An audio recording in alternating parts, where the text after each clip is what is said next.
North line में सभी दर्शकों का स्वागत है। इस टाइम हम भगवती नगर चौक में हैं, जो जम्मू कश्मीर की सिख संगत की एक बड़ी पुरानी डिमांड थी कि बाबा गुरबख्श सिंह बंदा सिंह बहादुर की जो प्रतिमा है उसको जम्मू के मेश चौक में लगाया जाए। आज उसका भगवती नगर चौक में एक वो प्रतिमा बाबा बंदा सिंह बहादुर का लगाई गई, उसका उद्घाटन जो उपराज्यपाल मनोज सिन्हा जी ने किया।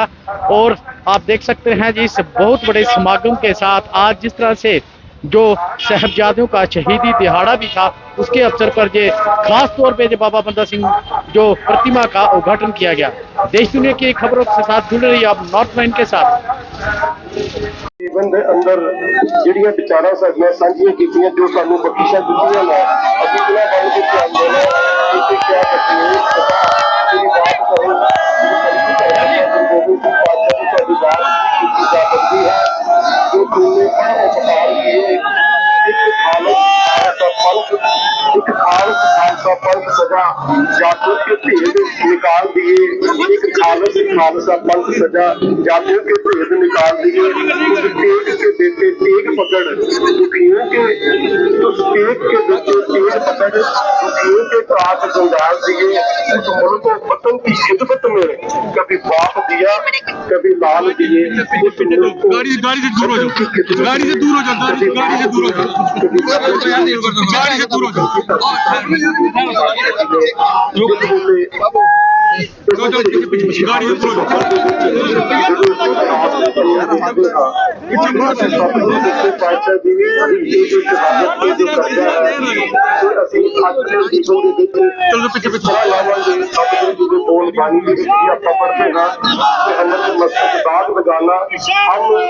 गुरु को संग असि गुरु के करके देने हैं।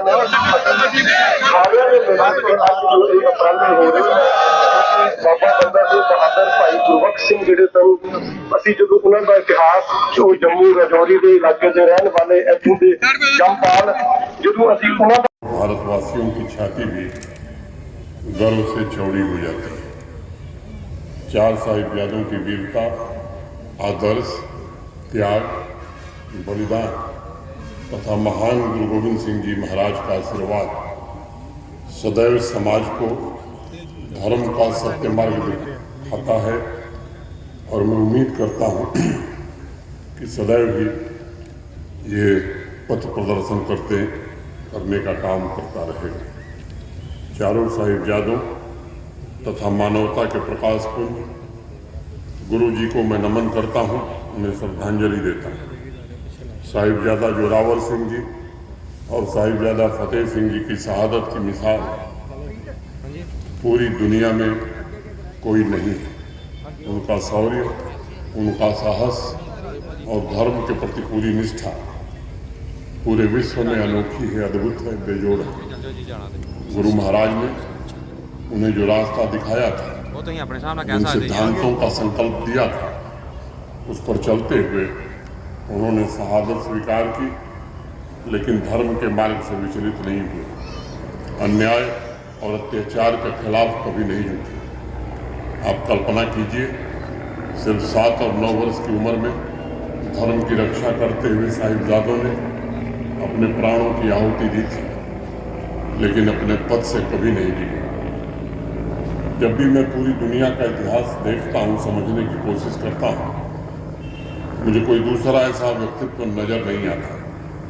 और इसलिए मैं मानता हूँ कि बाल रूप में साहिबजादा जोरावर सिंह जी और साहिबजादा फतेह सिंह जी वास्तव में ईश्वर के ही अवतार थे। आज इस अवसर पर मैं साहिबजादा बाबा अजीत सिंह जी तथा साहिबजादा बाबा जुझार सिंह जी को भी नमन करना चाहूँगा, उन्हें श्रद्धांजलि अर्पित करूँगा।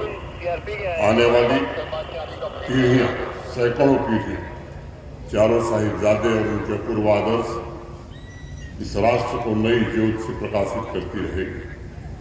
मित्रों, वीर बाल दिवस का सबसे बड़ा संदेश क्या हो सकता है?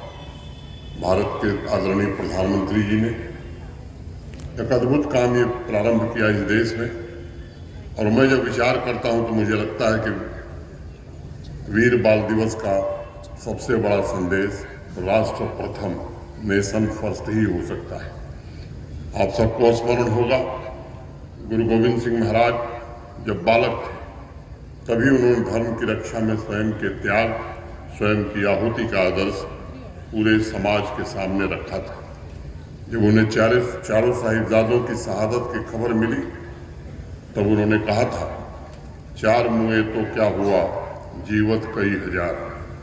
अर्थात मेरे 4 बेटे शहीद हो गए तो क्या हुआ, इस राष्ट्र के हजारों नागरिक, हजारों लोग मेरे बेटे हैं।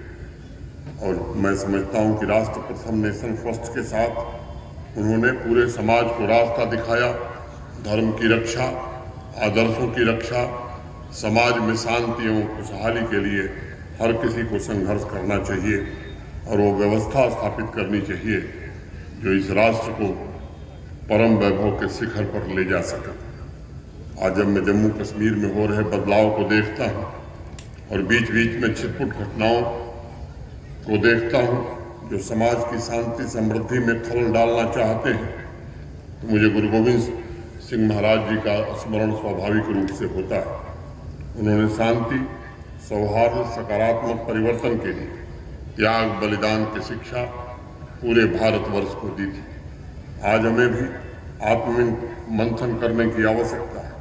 क्या हम उनके आदर्शों का अनुसरण कर रहे हैं? आज अगर 2000 की आबादी के गांव में 2-4 आदमी बाहर से आकर उस गांव की शांति में खलल डालने की कोशिश करते हैं, लेकिन अगर अत्याचार होते हुए देखकर हम अपना दरवाजा बंद कर लेते हैं, जो समाज ऐसा करता है, बैठ जाता है, वह समाज शक्तिहीन हो जाता है, इतिहास के पन्नों से उस समाज का नाम मिट जाता है। माननीय प्रधानमंत्री जी के नेतृत्व में पूरे राष्ट्र का एक ही संकल्प है, जम्मू कश्मीर की तरक्की और जम्मू कश्मीर में अमन चैन। समाज में ऐसे सभी व्यक्तियों को चिन्हित करने की आवश्यकता है जो इस लक्ष्य में बाधा डालने की कोशिश कर रहे हैं और उसकी सूचना हमारे सिक्योरिटी फोर्सेस को, पुलिस को देने की आवश्यकता है, ताकि केवल आतंकवाद नहीं, आतंकवाद को सपोर्ट करने वाला पूरा इकोसिस्टम पूरी तरह से समाप्त किया जा सके। जिस दिन हर गांव से आतंकवाद के खिलाफ सभी हाथ एक साथ उठ खड़े होंगे, वह क्षण इन चंद आतंकियों का आखिरी पल होगा। इस देश को समूचे सिख समुदाय एवं सिख परंपरा ने एक आदर्श दिया कि अपने लिए नहीं बल्कि राष्ट्र के लिए जियो। यह आदर्श व्यवहार में लाकर आतंकी और उनके सपोर्ट सिस्टम का विनाश करके ही मैं समझता हूं कि हम चारों साहिबजादों की सच्ची श्रद्धांजलि दे सकेंगे। आज बाबा बंदा सिंह बहादुर जी की प्रतिमा का अनावरण हुआ है। मैं उन्हें नमन करता हूं। जम्मू कश्मीर प्रशासन के लिए ये सौभाग्य की बात है। सिख कोऑर्डिनेशन कमेटी और अन्य प्रतिनिधियों के साथ वार्ता के बाद प्रशासन ने स्थान सुनिश्चित किया। गुरु नानक जी कहते थे, हुक्मी होवन आकार, हुक्मी न कहिया जाए, हुक्मी होवन जी, हुक्मी मिले बढ़ियाए। इस देश का सौभाग्य है कि हर एक नागरिक को सिख परंपरा के महान गुरुओं का आशीर्वाद प्राप्त रहा है। सिख गुरुओं ने हमेशा समाज को आध्यात्मिक योद्धा की तरह जीना सिखाया है। उन्होंने जीवन के 2 तरीके बताए हैं। एक रास्ता है सत्य की रक्षा के लिए जीवन में संघर्ष का, और दूसरा रास्ता है गुरु के चरणों में समर्पण का। बाबा बंदा सिंह बहादुर जी ने अपने जीवन से राष्ट्र को जो संदेश दिया वह समर्पण के साथ संघर्ष का रास्ता, जिससे सत्य की रक्षा की जा सके। बाबा बंदा सिंह बहादुर जी ने दोनों तरीकों के प्रतीक पुरुष के रूप में श्रद्धा के साथ जीवन जीने का मार्ग हम सबको दिखाया। देश की मिट्टी को सर्वोपरि रखते हुए गुरु गोविंद सिंह जी के चरणों में उन्होंने अपने आप को समर्पित किया और अत्याचारों के खिलाफ जीवन भर संघर्ष भी किया। ऐसा नाम निरंजन होई, जे को मणि जाने मणि कोई। जीवन अपनी परिपूर्ण महिमा में उनके सामने प्रकट हुआ और एक नहीं बल्कि अनेक स्थानों पर उन्होंने मुगलों, डाकुओं और अत्याचारियों से महिलाओं, बच्चों और गरीबी की रक्षा की, और 2 साहिबजादों को दीवार में जिंदा चुनवाने वाले सूबेदार को भी खत्म किया। जम्मू कश्मीर की इस पावन धरती में अवतरित होकर गुरु गोविंद सिंह जी की शिष्यता में बाबा बंदा बहादुर ने जो तप और त्याग किया, उसका एक बड़ा मकसद था जम्मू कश्मीर ही नहीं बल्कि पूरे देश की नौजवान पीढ़ी को समझने की आवश्यकता है, और वह है स्वतंत्रता, गरीबी और हाशिए पर रह रहे लोगों की रक्षा तथा समाज के सभी वर्गों का उत्थान। आज विकसित भारत की यात्रा में समाज के सामने एक बड़ा लक्ष्य बाबा बंदा बहादुर जी के आदर्शों पर चलते हुए समाज में फैली असमानता दूर करना, ये हम सबका लक्ष्य होना चाहिए। किसी भी प्रकार से के शोषण से समाज को मुक्ति मिले, इसमें सबको सहयोग देना चाहिए। अज्ञानता की समाप्ति और सभी वर्गों, सभी धर्मों के विकास के लिए समर्पित भाव से काम करना, मैं समझता हूँ यही बंदा बहादुर जी को सच्ची श्रद्धांजलि होगी। हमें एक और बात की जरूरत है कि आपके सामने जीवन में अनेक रास्ते आएंगे, आपको तय करना होगा कि आप किस रास्ते को चुनते हैं।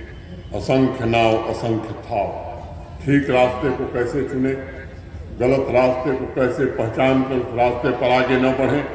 बाबा बंदा सिंह बहादुर के बारे में सिर्फ पढ़ना जानना काफ़ी नहीं, बल्कि जरूरी है उनके जो आदर्श हैं उन पर चलने का हम संकल्प लें, समाज के हित के लिए हम काम करें।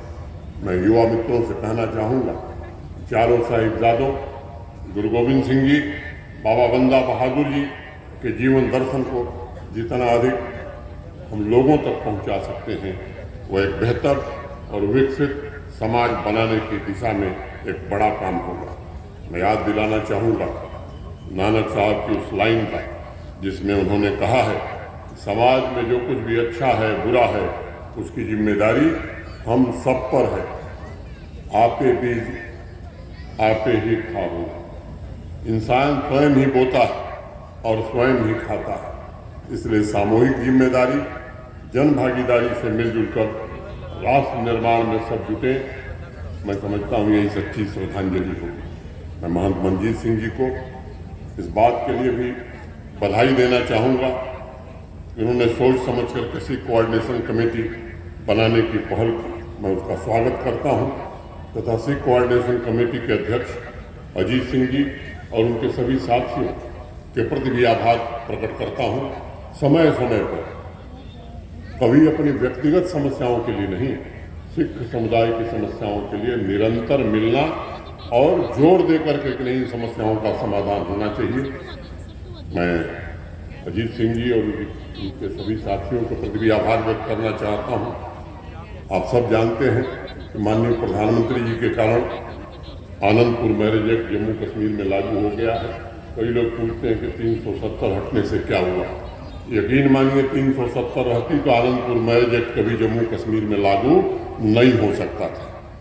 बंदा बहादुर जी का जो मूल स्थान है रियासी में, वहाँ भी जम्मू कश्मीर प्रशासन और पर्यटन विभाग हेरिटेज प्लेसेस को रिस्टोर और प्रिजर्व करने की दिशा में एक बड़ा काम कर रहा है। नदी पर घाट बनाने से लेकर के वो स्थान ऐसा बने कि देश भर के श्रद्धालु आवें तो उन्हें भी गर्व हो कि नहीं, जम्मू कश्मीर में एक ऐसा स्थान है जहाँ जाने पर हम श्रद्धा से नतमस्तक हो जाते हैं। कुछ और बातें भी अजीत सिंह जी ने बताई हैं। पंजाबी ये सबकी भाषा है। मैं बार बार एक बात कहता हूँ, गुरु नानक जी की चेयर जम्मू यूनिवर्सिटी में बनी थी। नेशनल एजुकेशन पॉलिसी इस बात पर बल देती है कि स्थानीय भाषाओं में शिक्षा को आगे बढ़ाया जाए और निश्चित रूप से पंजाबी में जम्मू कश्मीर में लोगों को शिक्षा मिलेगी। पंजाबी के विकास के लिए जम्मू कश्मीर प्रशासन पूरी तरह से प्रतिबद्ध है, ये मैं आपको भरोसा देना चाहता हूँ।